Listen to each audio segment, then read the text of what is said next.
When it comes to brain hacks, no one understands how to harness their power better than a neuroscientist. They know how to achieve peak brain performance and implement it in your life. According to them, implementing these 21 brain hacks can improve your mood and help you achieve your goals. These hacks are recommended by the best neuroscientists in the world, so you'd better pay attention to what's next. When learning, significant changes occur in your brain, including creating new connections between your neurons. This phenomenon is called neuroplasticity. The ability of your brain to change is to create, strengthen, weaken, or dismantle connections between your neurons. The more you practice, the stronger these connections become. As your connections strengthen, the nerve impulses are transmitted increasingly faster, making them more efficient. According to Dr. Adam Hontman, voluntary movement results from a goal-based decision and a process that converts the goal into relevant motor commands. Planning and executing appropriate motor commands depends on learning the relationships between motor commands and physical consequences. Our motor system has all of this beautiful interaction with the sensory stations in the brain or cognitive stations, so engaging those circuits can fortify memories in parts of the brain. Brain chemicals such as dopamine allow nerve cells to talk to each other and relay information from and to the environment. Dopamine in particular is released when pleasant surprises are experienced. This helps the organism learn about certain actions' consequences.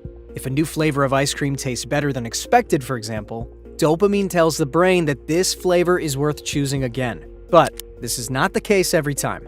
Next time, you may experience something unexpected, so it's best to keep your expectations low. Professor Naoshige Uchida from Harvard University says, when you try to achieve something difficult, you have to set a high goal. But you can still keep your expectation low, such that you might not achieve your goal. However, if you reach the goal, you'll be delighted. Things often fail, so I think it's always best to keep your expectations low.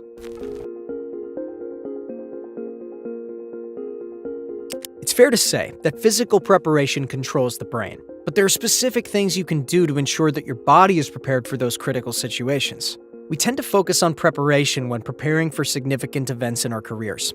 If we have a big presentation, we practice until we're comfortable. If we have an interview for a new job, we research the company and its key players to ensure we have answers to obvious questions. However, when we take this approach, we're only doing half the work of being effective and successful. Dr. Randall Platt believes everybody has a specific time during the day when their brain is at its optimal performance, and so I use a scheduling hack to save that time to do important tasks. I would recommend giving your highest performing time to your most demanding tasks. If you're best at 7 in the morning and you're checking emails at that time, I don't think you're optimally using your capacity. It may be true that you don't like your job, but you can tell your brain that you appreciate earning money while you look for new opportunities. It'll then search for examples that support that idea of appreciation and will also search for areas of opportunity.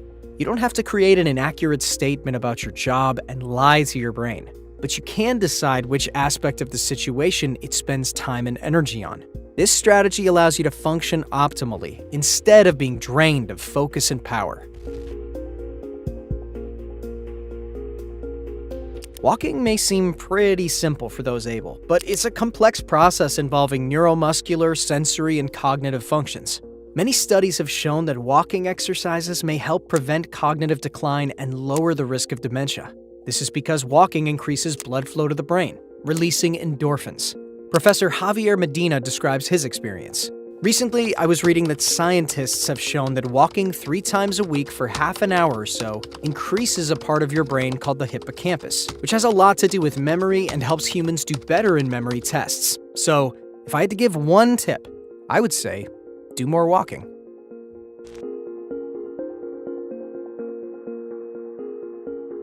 Research shows that the quality of a child's early environment is a prerequisite for overall brain development. A stimulating and effective learning environment will positively affect all other learning areas later on. We all need space, time, material, and an accommodating climate that nurtures our sense of security.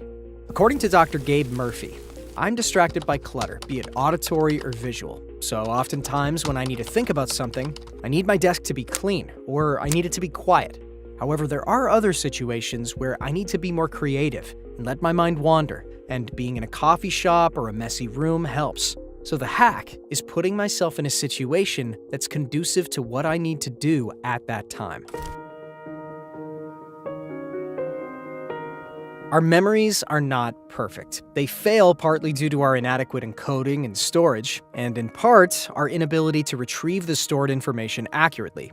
But memory is also influenced by the setting in which it occurs, the events that occur to us after we've experienced an event, and the cognitive processes we use to help us remember. Dr. Alan Rubin from the Weizmann Institute of Science says, "It seems that when memories are linked together, it's easier to remember them. For example, a friend once told me about his high school teacher who thought a trick to retain an accurate approximation of the mathematical constant E.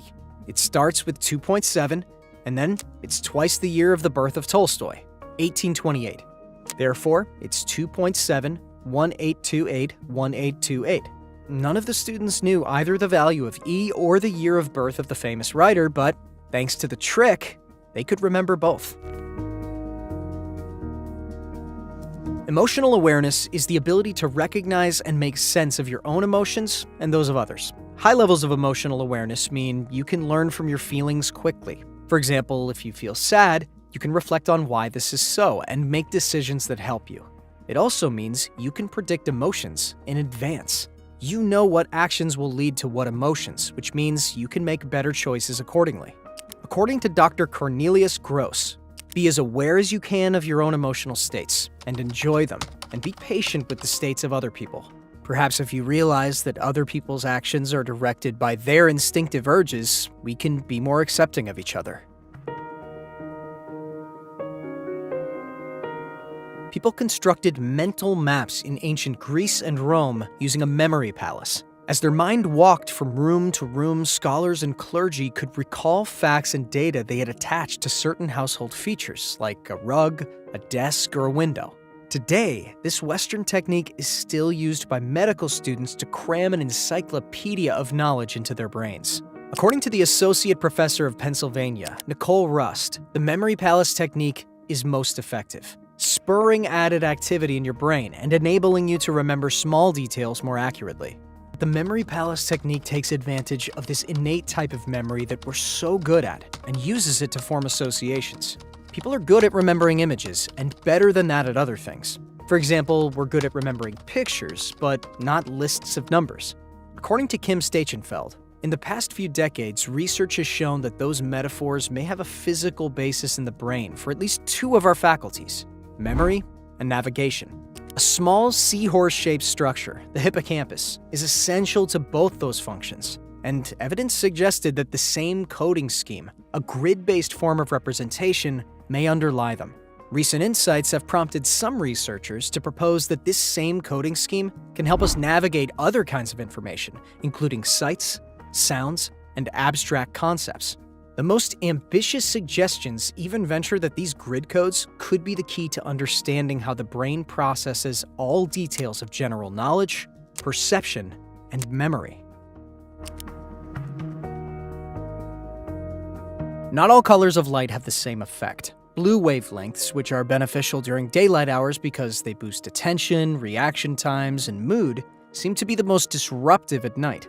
And the proliferation of electronics with screens and energy-efficient lighting is increasing our exposure to blue wavelengths, especially after sundown. Everyone has slightly different circadian rhythms, but the average length is 24 1/4 hours. The circadian rhythm of people who stay up late is slightly longer, while the rhythms of early birds fall short of 24 hours. Dr. Andrea Hasenstab, an assistant professor from the University of California, says that using blue light at night is incredibly damaging, though it looks cool initially. Melanopsin-positive cells in the retina project the suprachiasmatic nucleus, but they're not the photoreceptive cells we see. They're photoreceptive cells communicating information to the regions of the brain that set your circadian rhythm.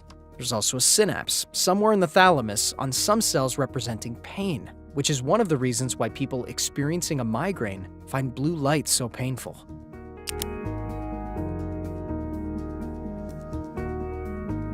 The evidence of the benefits of physical activity on cognitive functioning has increased in recent years. Although the relationship between these variables has been analyzed for decades, the development of evaluation techniques has resolved several issues and advanced this area of knowledge. Dr. Marco Tripodi, MRC Laboratory of Molecular Biology has pointed out the association between the cognitive functioning of athletes and their performance in competition. These recent studies suggest that some specific cognitive abilities of athletes could help them become more effective and improve their chances of success. If you improve your ability to perform spatial actions, I think it might positively affect cognition.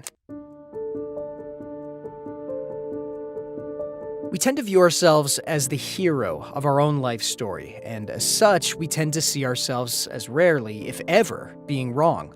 Empathy essentially means stepping into someone else's story for a while, even if it means seeing yourself as the villain. The reward, of course, is a healthier and more balanced perspective and a greater ability to resolve conflicts with others. Professor Rich Kroslitz says, "The trick that I do is imagine I'm a parent of another child on the other team, and how I would then feel about the situation. This makes me realize we're all parents of children doing this together, so I should get over myself and not take it personally, as the value in this is what we're doing overall as a group. This also works when you get annoyed at other drivers in traffic." Being stuck means you cannot finish or progress in a task with your current knowledge, mental state, or physical state. It happens every once in a while and requires special consideration to tackle it effectively. Usually, we grow the most when we're faced with challenges, so every time you get stuck, recognize that you found an opportunity to grow. It might be hard to get through, but it will be rewarding. Allow yourself to think of the big picture of where this problem fits. Even better, take a walk if you can. Professor Danny Dennett says, "I suspect that when we know more about it, we'll see that this has precisely the effect of temporarily adjusting all sorts of thresholds and dispositions that are blocking paths that are preventing you from making progress." According to an associate professor from UC Berkeley, Dr. Linda Wilbrecht, developing a growth mindset means shifting your focus to thoughts, behaviors, and actions that promote mental and physical growth. Rather than devoting time just to mental activity or just to physical activity, try grouping them. And calling on as many areas of the brain as possible to participate can improve your focus, decision-making ability, and coordination. According to Dr. Linda, I think the growth mindset is a very helpful brain hack. The growth mindset emphasizes the possibility of change and growth as opposed to focusing on capacity or ability.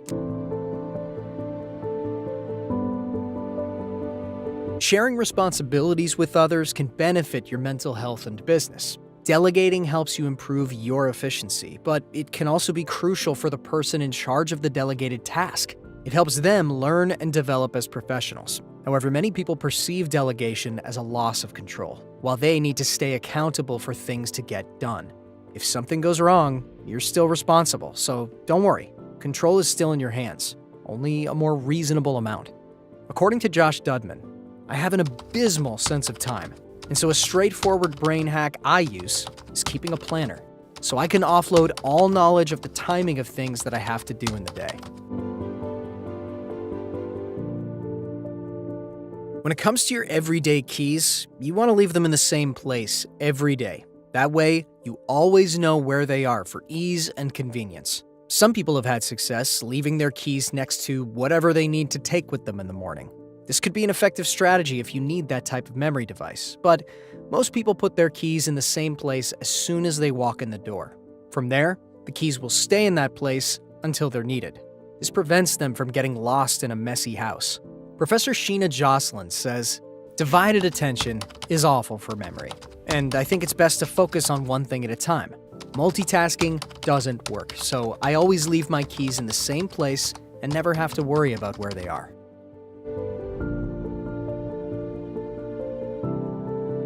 Do the most important jobs the first thing in the morning. Go for exercise, shower, and eat breakfast to stay focused. Focus on knocking out that key item before starting with the next job. James Fitzgerald says, "I always schedule my time so that I'm not wasting a lot of time every day trying to decide what I should do next."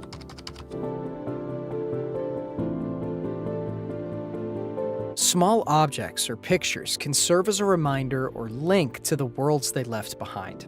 Looking at them or touching them can remind you to do something. Dr. Sabine Krab-Jainalia says, "One famous brain hack is putting a knot in your handkerchief to remember something.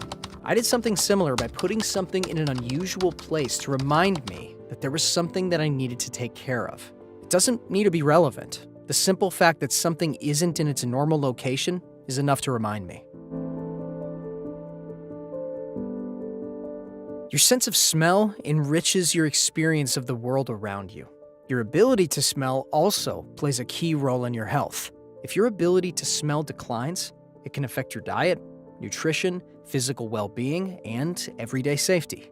Dr. Sandeep Robert Datta says, "My favorite brain hack that's related to my science is that ultimately smell is incredibly pleasurable, and so I encourage people not to be scared of smell as a sensual sense.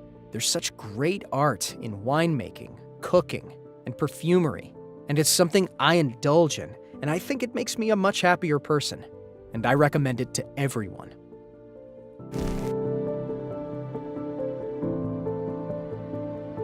Diet, exercise, and sleep are 3 pillars of a healthy life. While improving just one of these lifestyle factors can help people lead longer lives, several recent studies have suggested that improving all 3 may be a better way to improve both physical and mental health.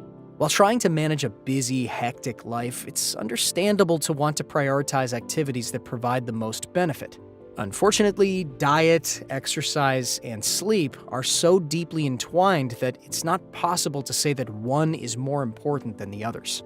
Professor Kathleen Cullen says, "Adequate sleep and regular exercise. It's truly amazing how much better my brain works when I make time for both."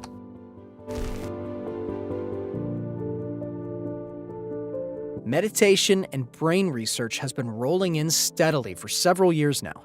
Scientists have known for a few years that people who meditate have different brain structures from the rest of us. Meditation can change our brains for the better in just 8 weeks, even if we've never done it before.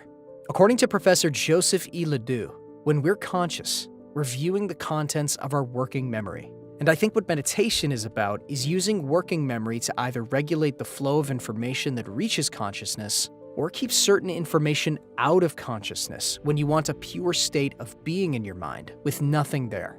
Sometimes it's about letting information flow through and observing it without being disrupted. So, I think working memory is very important to understand. If you want your work-life balance to get back on track, it's important to find a way to detach from work after office hours. Create a ritual so you can detach from work the minute you get home. You can go for a run, make a healthy meal, or soak in the tub for 20 minutes. Do anything that will help you relax and de-stress from the day. As soon as you step through the front door, start the after-work ritual that will help put more mental distance between you and your workday. It could be anything that relaxes you and that's replicable each day. It'll go a long way to separate your worlds. According to Dr. Yoav Livna, professional life is very intense, and I find spending time with my children is the best way to detach from work. For me, detaching is important for mental health and intellectual development, so that you can take distance from things and come back to them again with a fresh perspective. That's a wrap for today. Don't forget to like this video, share, and subscribe to the channel to see our latest content.